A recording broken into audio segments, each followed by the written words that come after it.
And today our teaching monk is Phra Nicholas Thanissaro.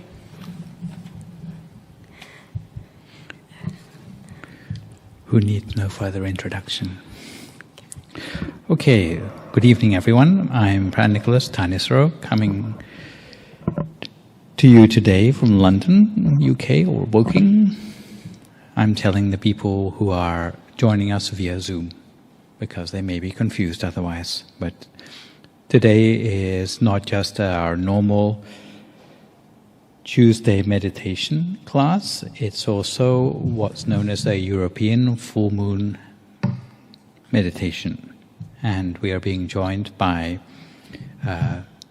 our members on a Zoom channel for this temple, but also from those all around Europe. So welcome everybody.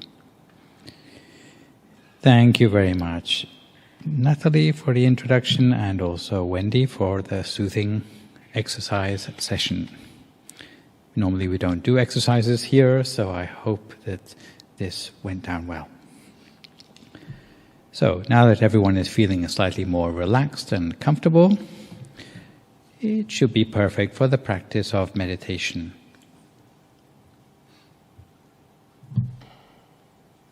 Better? No?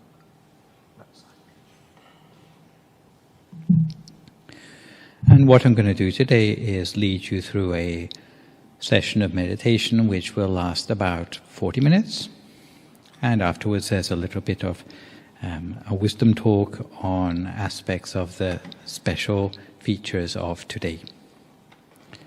So for those who are maybe new to meditation, I would like to say that meditation is any sort of method which you can use to work with a part of ourselves that is often neglected, which you might call your attention or your awareness, something that often gets caught up in the things around us, to the extent that we are robbed of our own sense of balance in life.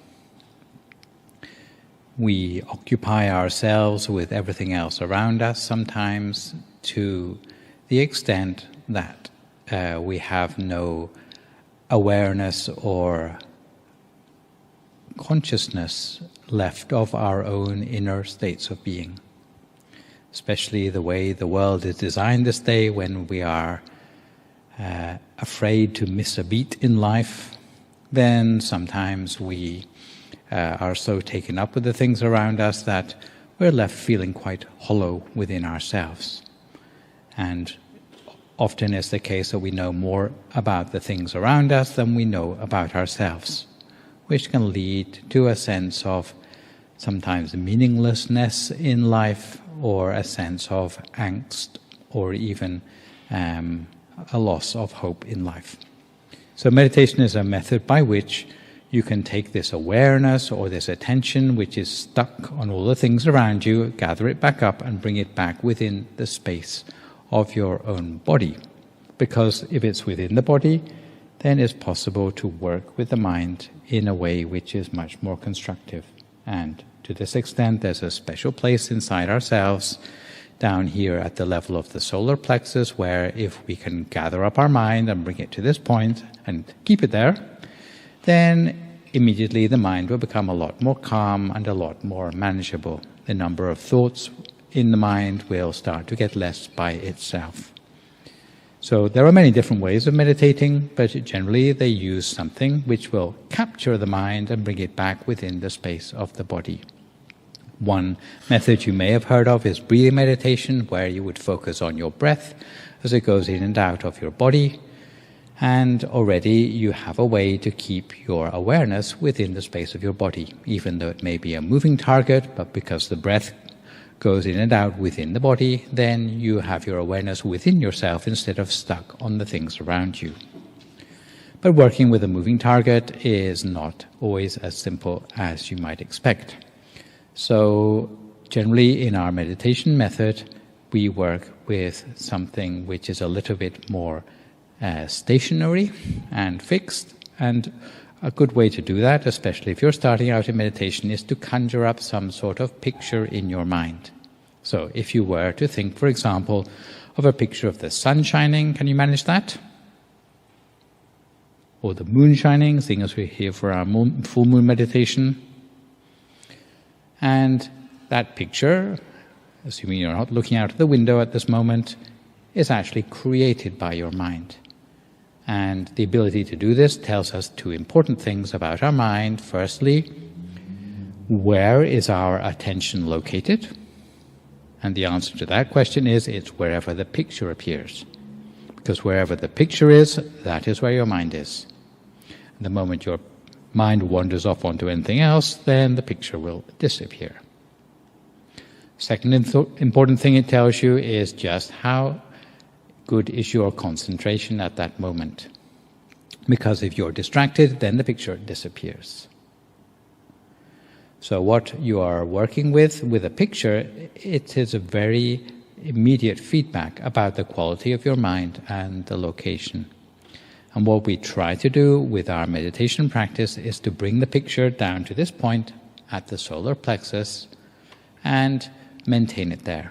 For as long as the picture is there, then the mind will be connected at this point of balance inside of ourselves. And the quality of the mind will become more relaxed, more in balance, and more integrated with the source of wisdom within ourselves, to start to redress some of the feeling of hollowness which we have inside of ourselves, in a way that we can regain that sense of meaning and purpose and hope in our lives.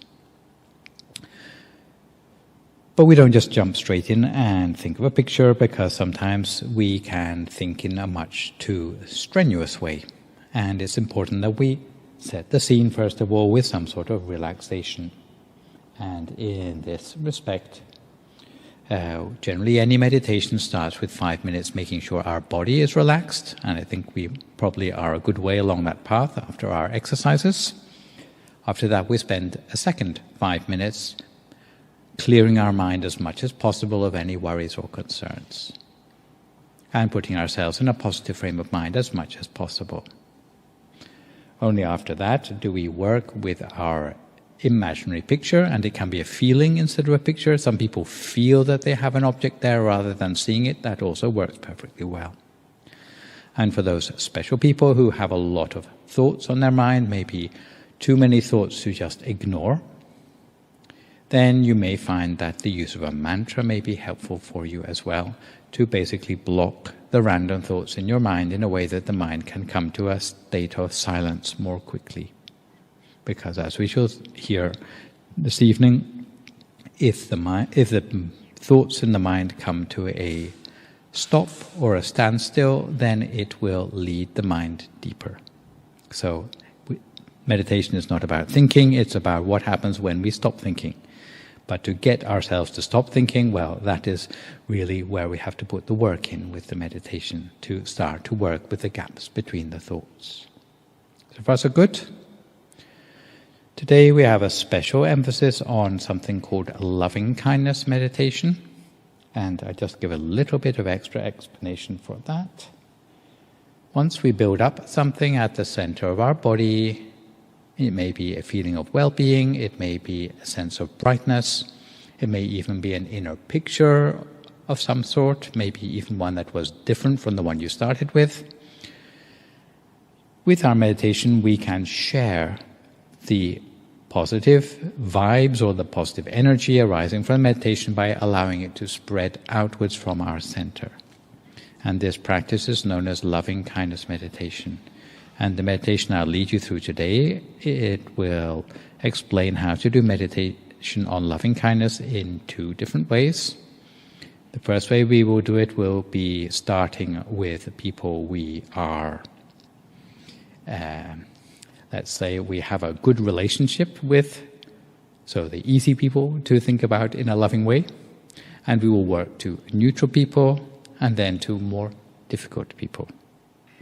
Second way to practice loving kindness is geographically, where we just spread the sort of net or the extent of our loving kindness further and further outwards from ourselves. So we'll try both today, and we'll see which one you prefer. And today, as a special feature, for those of you who are maybe more used to our Tuesday night format that we usually have, halfway through our meditation, we're going to light the candles as part of our full moon meditation event. So it may be that you're deep in your meditation and you don't want to get up and do that, or you might have difficulty getting up out of your chair anyway, in which case you don't need to bother. But anyone who wants to help with lighting the candles and feel that that is a good way to get that brightness inside themselves to then take back into their meditation practice, then at the appropriate time, which I will indicate, you can join us to help with the lighting of the special design that we have today made up out of candles. So far so good? So we'll sit for some meditation now, if you'd like to make yourself comfortable. Go back to that slide.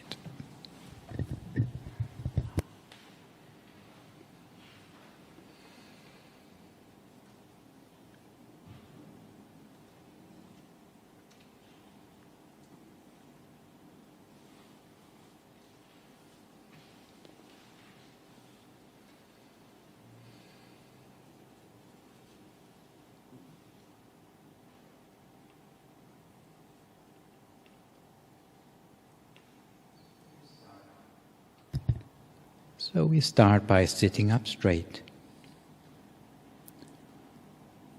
Whether we're sitting on a meditation mat or on a chair, we try to have our back elongated. We relax and close our eyes, allowing the whole of our body to relax, beginning with the muscles of our face, then our shoulders, our arms, down to the tips of our fingers.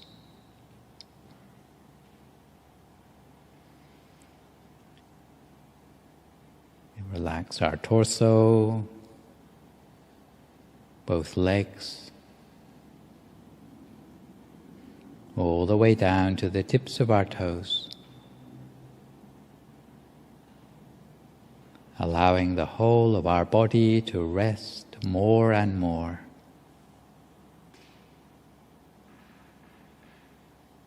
And at this point you can imagine yourself sitting quietly, all alone, relaxing yourself. You allow the whole body to come to a state of rest. And you also allow the mind to be free, allowing the mind to dance its own dance without constraining it. So we don't attempt to apply any force. If the mind needs to think, allow it to think. If it needs to daydream, then allow it to daydream. Whatever the mind needs to feel, we allow it to do so.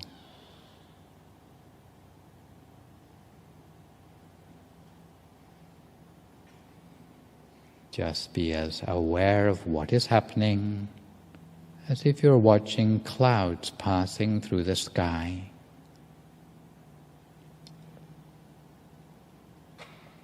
And by doing so, the conscious and unconscious parts of the mind are drawn closer together, which is the goal that we hope to experience. So we quietly observe the dance of the consciousness. And we will find that this simple technique allows us to let go of any energy, frustration, worry or anxiety that we were experiencing previously.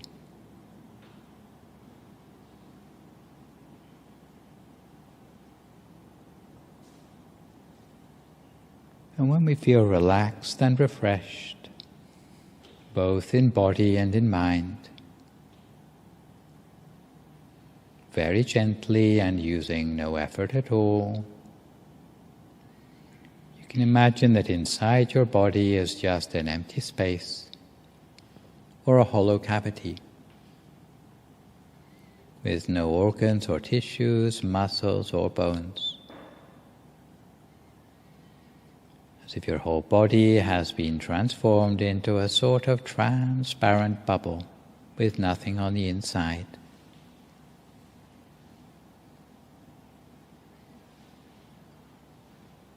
And within this empty space of your body and mind, you can call to mind a picture of something like a bright, shining sun, or alternatively a full moon, a star, or perhaps a sparkling diamond, about the size of a small and shining pearl. But this time we are relocating that imaginary object to bring it within the space of our own body.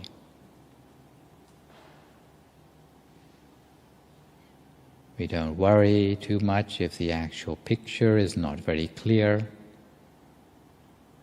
Even if it's vague, we accept it anyway. And bear in mind that for about half the people who meditate, it's going to be more of a feeling than a picture.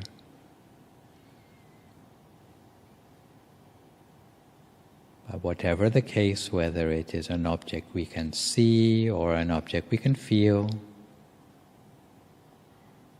feeling it by its warmth or shape or texture,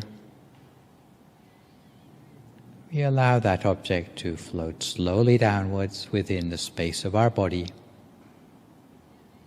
almost as if we were slowly breathing the object down to the deepest point of our breath,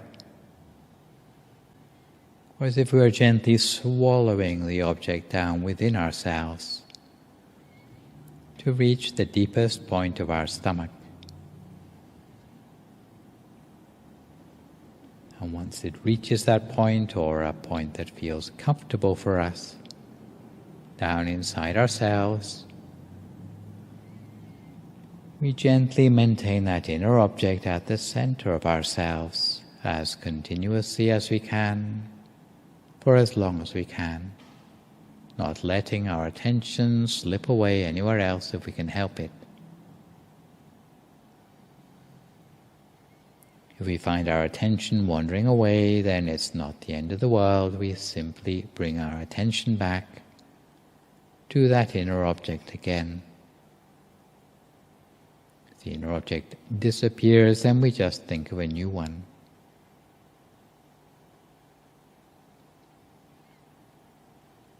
And once the imaginary object has entered the center of the body, it remains at that point within you.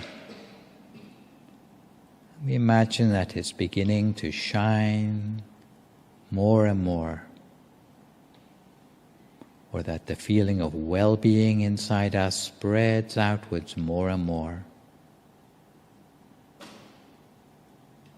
We allow the whole body to shine forth with the light of peace, happiness, beauty and joy. We allow the whole body to glow brighter and brighter with the light. And today, as we meditate, we will try out 2 ways we can spread this light of loving kindness. One way is to spread the loving kindness starting with easy people and moving on to more difficult ones. The second way to spread loving kindness is to spread the light of loving kindness in ever widening circles, geographically, without thinking of specific people. So today we'll compare which of the 2 methods suits us the best. So if you'd like to try the first way of spreading loving kindness, we should begin, as is traditional, with loving kindness, by spreading that loving kindness to ourselves first of all. So we imagine ourselves with that pure, loving energy at the center of our body. Even if it doesn't take a specific form, you might imagine it as a warm or glowing light or energy that is at your center. And the idea is just to spread a sense of love from your center to your whole body. Just imagine a real sense of love and kindness radiating out from the center and infusing your body with a sense of being loved, being looked after, being soothed and comforted. So just take a moment and really bask in that loving energy and let it open you up in a deep way. Allow yourself to let go into that loving feeling and offer the affirmation to yourself, may I be well and happy, may I be free of suffering. Imagine your body being infused by this warm, caring, glowing energy. And just get a sense of what it feels like to accept your own loving kindness. Notice any thoughts that might get in the way of that, or if you find that difficult, or if you feel yourself objecting to being loved. Just see if you can let go of those thoughts, and just see what it might be like to allow yourself to feel that love. And stay with that feeling for a moment.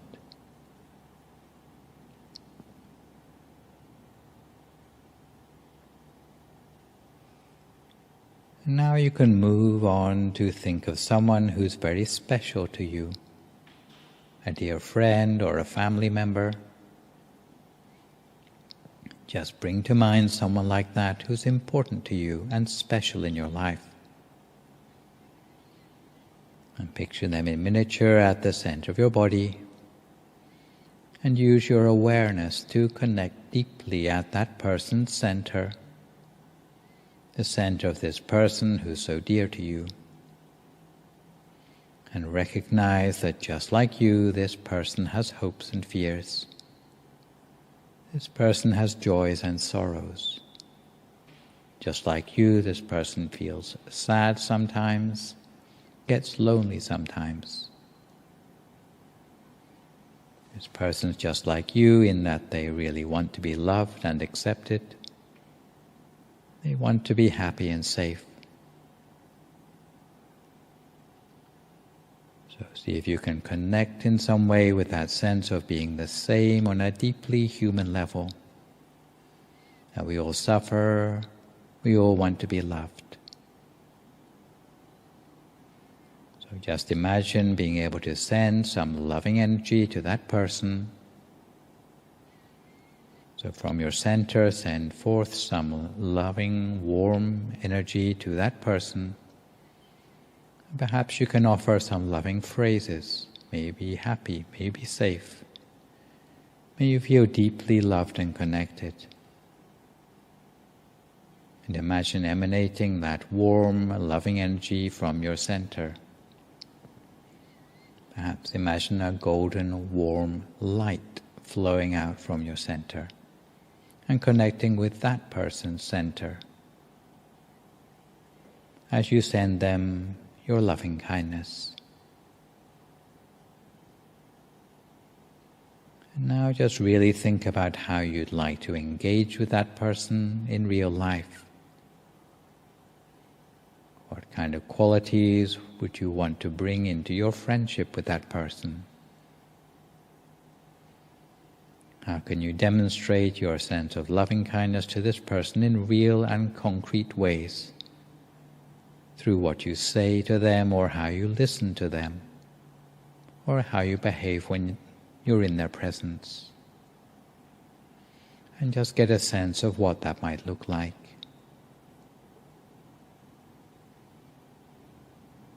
And now I'd like you to bring to mind a purely neutral person, perhaps a vague acquaintance, perhaps someone you see quite regularly, such as a person at the checkout in your supermarket, or someone who lives on the same street that you see occasionally but don't really know,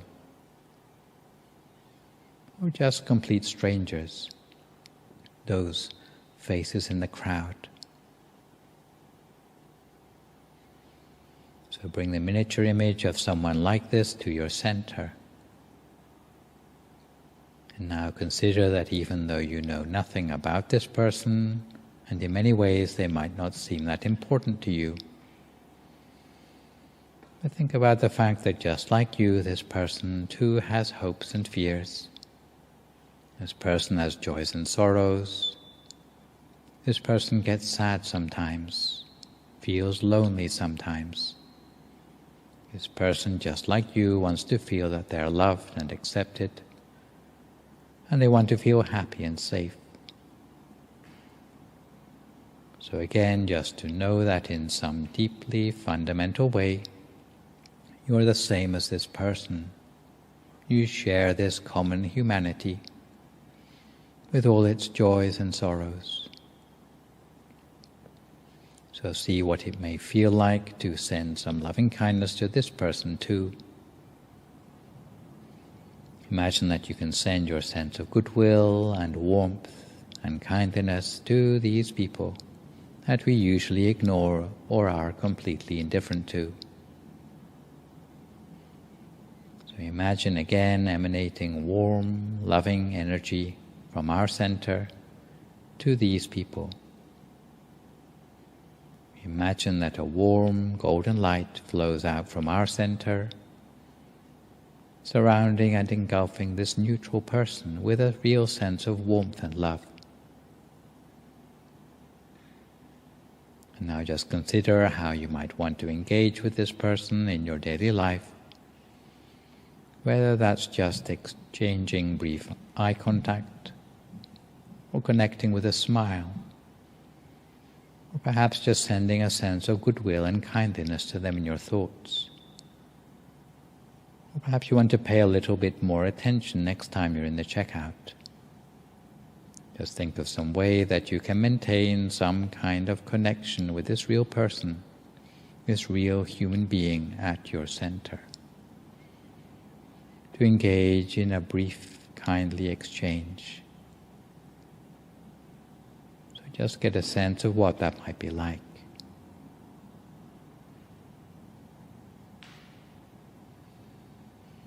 And now bring to mind someone who might be quite difficult for you. To start with, perhaps it's best to start with someone who's just slightly difficult. But as you repeat this exercise, you can gradually work up to spreading loving kindness to people who are really quite difficult and might otherwise bring up painful emotions for you. But for now, just start with someone who's difficult in some way. The sense of discomfort there, perhaps concerning something they have done or said that's caused hurt in you. As you think about this person, consider that just like you, they too sometimes struggle with feelings of hurt or anger or disappointment. Perhaps the fact that you find them difficult is explained by the fact that they have had problems and difficulties in their life too. It has somehow caused them to behave in an unhelpful way. Everyone can recall ways that we ourselves have been caught up by a difficult emotion and then said or acted in an unskillful way. And equally, that could have been painful for someone else. So this difficult person is just like you. They too have their hopes and fears. They too feel sad and lonely sometimes. And just like you, they struggle with difficult emotions. This person's just like you in that they want to feel that they are loved and accepted. They want to be happy, even if they may pursue that in unskillful ways. It's an emotion we all share, just to feel safe and happy. Just experiment with allowing some of that love to be directed towards this difficult person too. To see if you'd be sufficiently courageous and willing to get past some of your hurt and spread some warmth and loving kindness toward this person. Now just think about how you would like to engage with this person. How you'd like to interact with this person if you decide you want to interact with this person. If you make the decision that it is important for you to interact with them, how would you want that to look? How would you want to offer something to this person or bring something to this relationship? Think of concrete ways that you might be able to demonstrate your willingness to engage, or your goodwill towards this person, despite the things that might have happened between you. You might decide that you don't want to interact with the person, and that's okay. The question is, if it's important for you to initiate a truce of some sort, how might you go about doing that? So now, just to get a sense of seeing all of these different sorts of people appearing at your center, your friends and loved ones, the neutral people that we don't really feel strongly for or against, and those difficult people too. We imagine them all gathered there at our center. We imagine being able to offer them all a sense of love and kindness, and to ourselves as well. And we spread forth that golden, warm energy, offering it to all these people. And as we continue to practice this exercise, we can work on expanding outwards with our goodwill and warmth and kindness and love to wider and wider circles of people. So for now, for a few more moments, we continue to focus the mind gently at the center of our body, immersed in that loving kindness, until we come to the time for our candle lighting ceremony.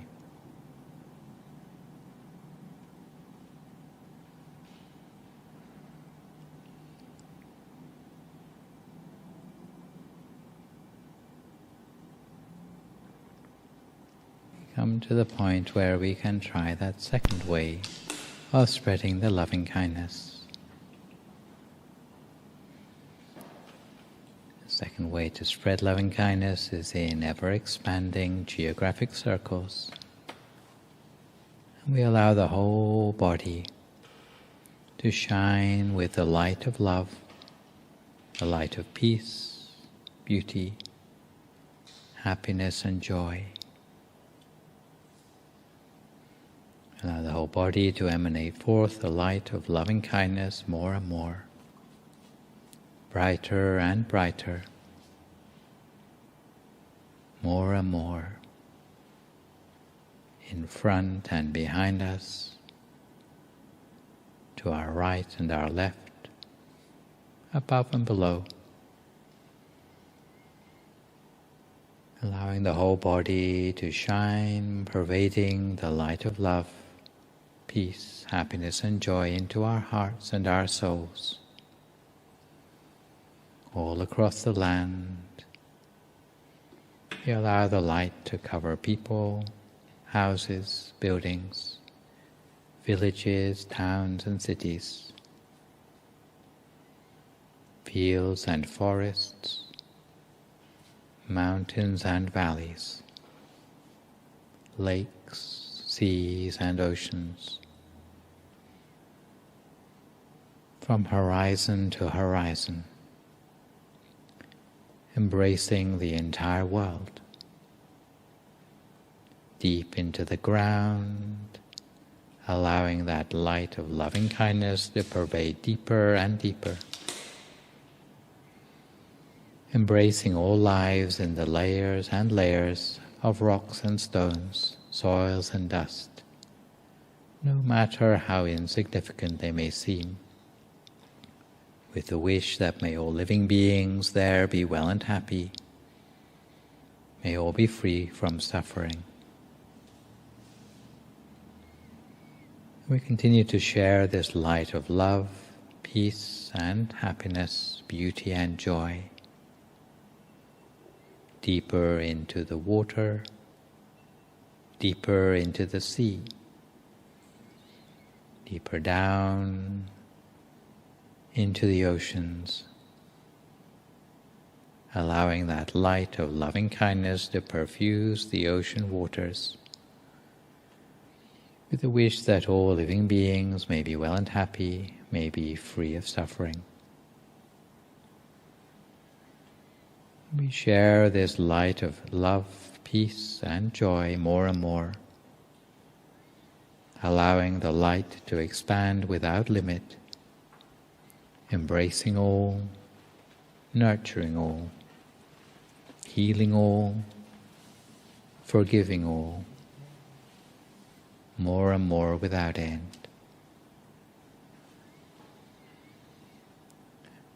And increasingly we allow the body to shine forth deeper and deeper into the sky, reaching out to the stars, planets, suns and moons, allowing the light to expand,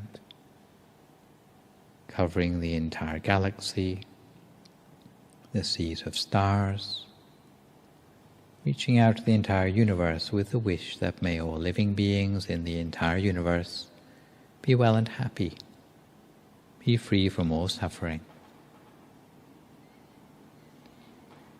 And we share this light of love, peace, happiness and joy to every living being in the universe with the wish, may there be peace among people, may there be peace amongst nations. May we witness lasting peace, love, and care in all the hearts and souls, to bring peace to our planet within our own lifetimes.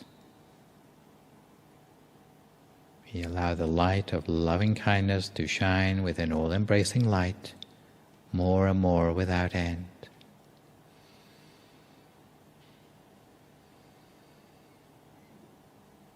And this loving kindness exercise is based on a very ancient practice, as is testified by an old Indian account of a hermit who used to retire to the seclusion of the forest for meditation. It was his habit to favor the practice of meditation on loving kindness on a regular basis, by day and by night. Whenever his mind was at ease, he would spread loving kindness, facing east with the intention that may all living beings in the direction in front of me in the eastern quarter, even the smallest creatures, whether 2-footed, 4-footed, with many legs or no legs at all, be pervaded by my loving kindness. May all living beings enjoy happiness and be free from all suffering. The next day he might spread loving kindness in the same way in the western quarter, the northern quarter, the southern quarter, upwards or below. He spread loving kindness in this way in all directions, consistently and regularly, until it became his habit. Whenever he slept in happiness, as if slipping into deep meditation. It would bring him joy the whole of the time, and he would have a dreamless sleep. If he ever dreamed, then it would be of auspicious things. On waking, he felt refreshed, free of sleepiness. He always had a very radiant complexion because of his practice. And even if there's danger in his midst, it would never harm him. He was loved and respected by people, celestial beings, and forest creatures alike. He was able to enter upon meditation easily and attain the absorptions quickly. His mind coming to a standstill swiftly because he was able to let go quickly of external events, bearing no anger or grudges toward anyone. His mind was bright at the center of his body, brighter than the sun at midday. As a result of his loving kindness, the forest became abundant with fruit. Even animals that were sworn enemies, like deer and tigers, that came into the vicinity of the forest, were able to coexist in harmony because their minds were pacified by the loving kindness they felt towards one another. These are some of the fruits of spreading loving kindness which appear even in the present lifetime.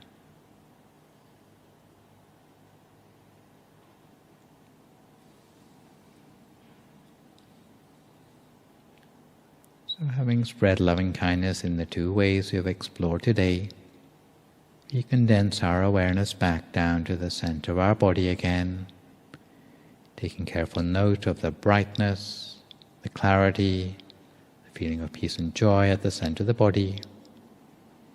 In particular, taking mental note of the feeling of well-being at the center of our body.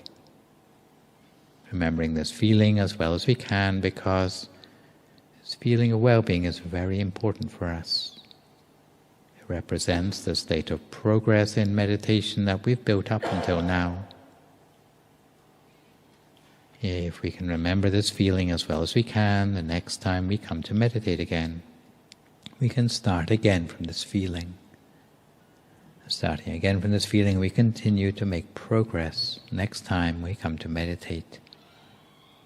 So for the last few minutes of this meditation, we take a few moments to take note of the state of our own progress in meditation, remembering the feeling as well as we can for the last few moments in silence.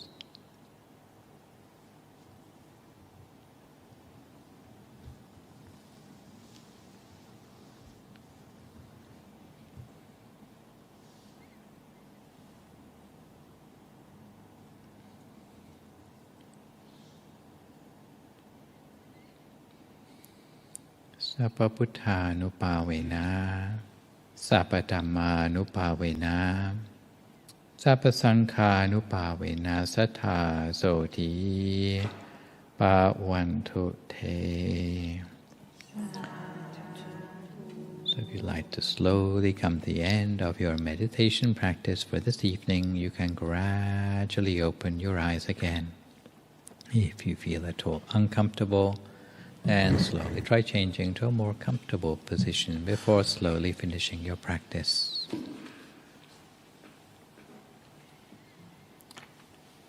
So today we have gathered for our first full moon day meditation with Woking as the center of the whole of Europe on this 21st of September 2021.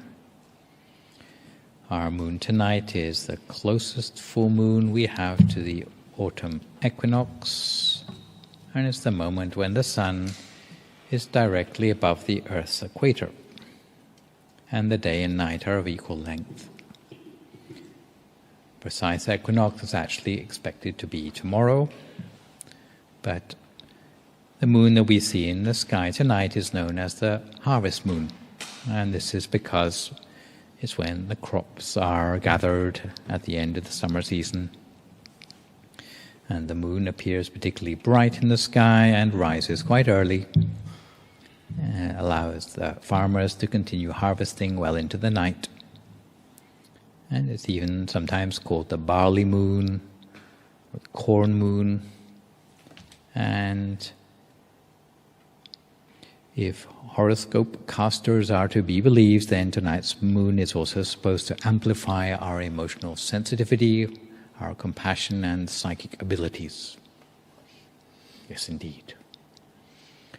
So this could give way to sweet dreams on our behalf at night, and creative energy allowing us to put our logic on the back burner and tuning into our inner light, which what we've been doing today, and channeling that into any venture that is heart-fulfilling in our lives.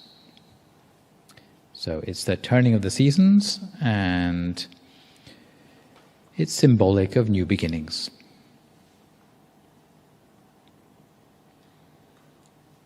So if you are interested to see the moon and you haven't done already, then apparently it's going to be brightest just after midnight tonight, if the skies are clear. But also today we have a second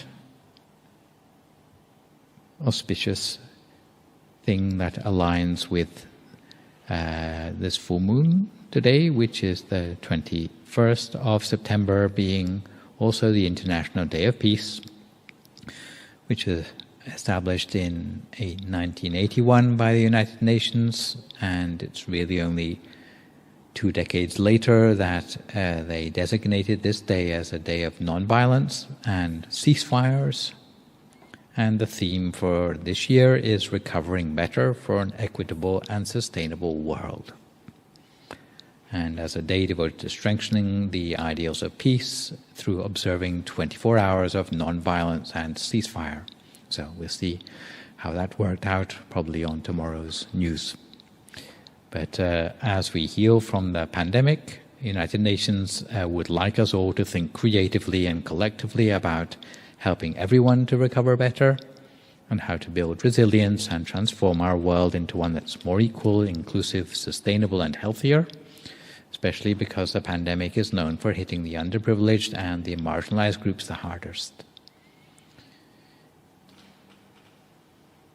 Many vaccine doses have already been administered globally, but there are more than 100 countries that have not received a single dose yet. And people caught in conflict are particularly vulnerable in terms of lack of access to health care. And the Secretary General of the United Nations also appealed for a global ceasefire. He's been doing that since last March, apparently. And they asked the member states to have a sustained humanitarian pause in local conflicts so that people can have access to life-saving treatments and vaccinations. Because the pandemic has been used as an excuse in many places for a surge in stigma and discrimination and hatred, which ends up costing more lives than just purely catching COVID. So, confronting the common enemy of humankind, we must be reminded that we are not each other's enemy, but we need to help each other in order to recover from the pandemic. So, this theme is to make peace with nature, peace with each other, and despite our shutdowns, climate change is not on pause, and we need a green and sustainable global economy to produce jobs, reduce emissions, and build resilience. So our little meditation event today aligns closely with the UN policy to celebrate peace by spreading compassion and kindness and hope in the face of the pandemic as we recover. But also today, in case any of you are wondering about the design which we were lighting up just now, apart from the few people who are lighting themselves up, this special squiggles are in fact in the old Khmer language, but they symbolize the 4 elements. So not like the periodic table, but earth, water, fire, and air, which are supposed to surround your center of your body in the old way of practicing our Dhammakaya meditation. And this symbol is attributed to the monk who you can see in the picture, the great abbot of Wat Pak Nam, who was the founder of our Dhammakaya meditation tradition. So to finish with today, I thought I would give a little bit of a account about what happened on that full moon day of September back in 1917, so 104 years ago, if you permit me to try to get this to work a little bit. So this particular monk was in the 12th year of his monkhood, and he entered the rainy season. After 12 years of being a monk, he thought to himself, I still haven't attained enlightenment yet. And being a monk, that is what you're supposed to do. So he thought, I'm going to really get down to practice seriously. So he was at a particular temple called Wat Bodbon in Nonthaburi in Thailand. And he sat down to meditate. He studied many meditation techniques, but none of them had really brought him to a sense of fulfillment. Like in the scriptures, you read about people getting enlightenment experiences, but in the reality, in the present day, it seemed to have gone missing somewhere. All that was left was the theory. So he took what he knew from what things he could piece together from the existing traditions, and he meditated at the center of his body, as we've been doing tonight. He used the mantra Samma Arahang, and he experienced extreme pain. But he made a vow to himself that he wasn't going to move from his meditation position, despite the pain, until he could get through that. So it's like coming up against the wall if you're running a marathon or whatever. And before long, all the pain inside him disappeared, and what appeared in its place was a sphere of bright light inside of himself, about the size of a yolk of an egg. And this brought him a great deal of happiness and joy inside himself. And the strange thing was that, realizing that he had attained something, he got up from his meditation to have his lunch and other things which monks have to do. But the experience of his meditation still stayed with him. Even though he walked around, even as he was doing other things, he realized that this had become a part of him. But it was not yet everything that he wanted to attain. So after he had finished his various duties, that evening he sat down in the full moonlight of the September full moon, and he meditated further, again hoping very strongly that he would manage to attain something deeper still in his meditation. And yes, it didn't involve rifles, but that was another part of his life story. And he meditated at the center of the bright sphere. And what happened was that, as with our loving kindness meditation, the experience he had inside himself expanded outwards.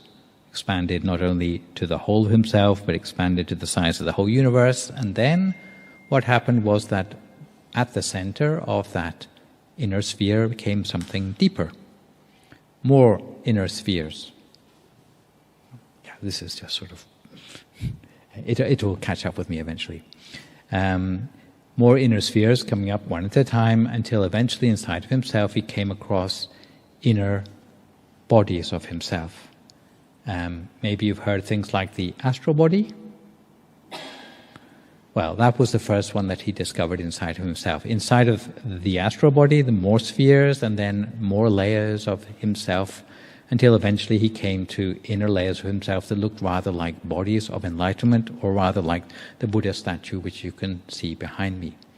At which point he realized it wasn't just a inanimate Buddha statue, but it was a living Buddha statue inside himself, which could impart knowledge to him.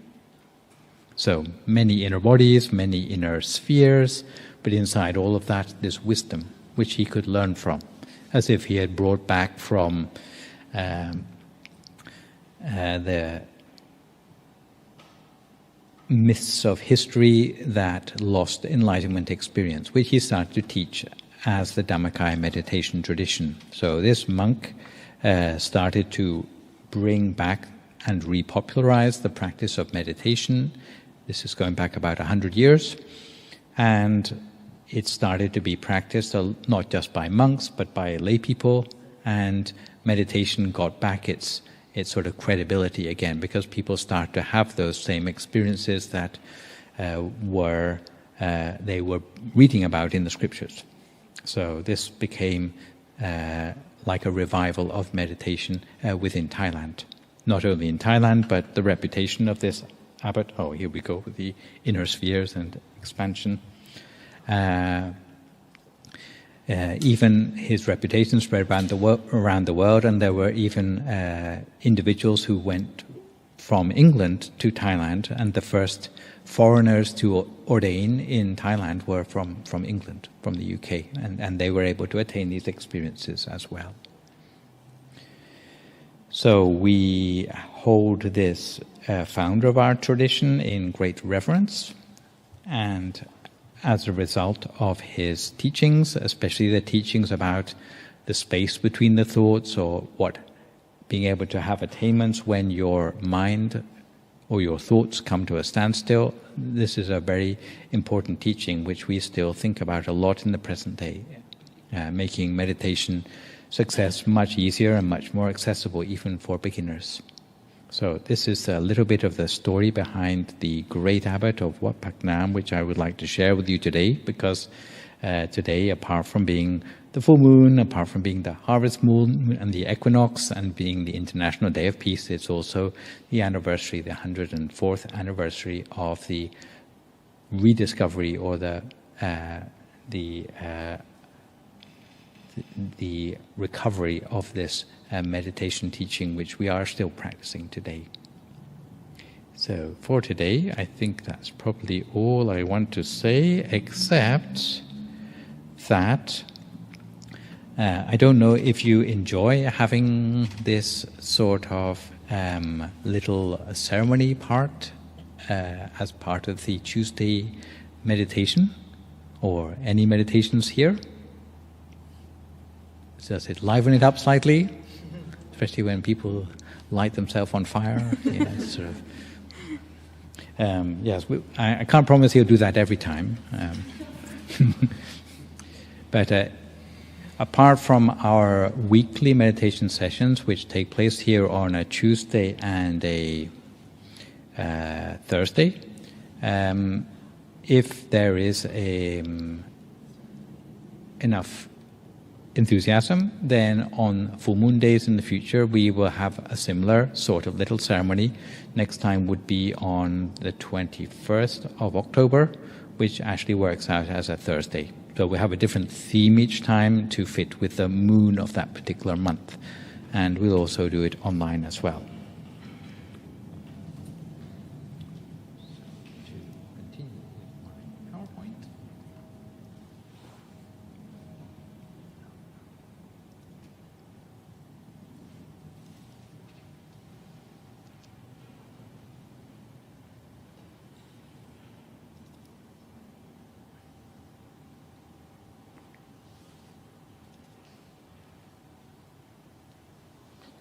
Apart from the Tuesday and Thursday meditations, there is also an online meditation which may be of interest to anyone who's actually joining us via Zoom today. So every Saturday between 7 and 8 p.m. on British time, and between 8 and 9 on European time, there's a meditation led by a monk who speaks English. Half the time it's me, and half the time it's my colleague in the Netherlands, the Venerable Sander Kemadamo. So you might be able to join that if you're not able to get to a local branch of your temple on that particular day. And apart from that, even offline, I would like to also mention that there is an app which you can now download onto your phone for free, which gives you access to lots of audio tracks leading meditation in English for those of you who might like to meditate along, and to encourage you to meditate on a daily basis at home as well. So that is available for anyone who has not yet heard of that one yet. But at this point, I think I will turn back over to our MC for today, who will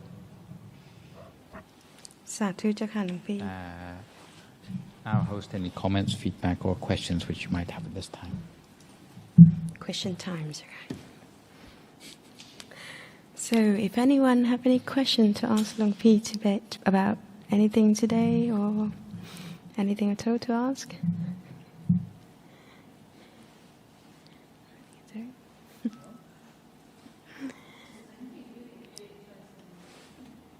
You're most welcome. Thank you, Jakanvi. So you like to participate in something more than just hearing a talk and meditating?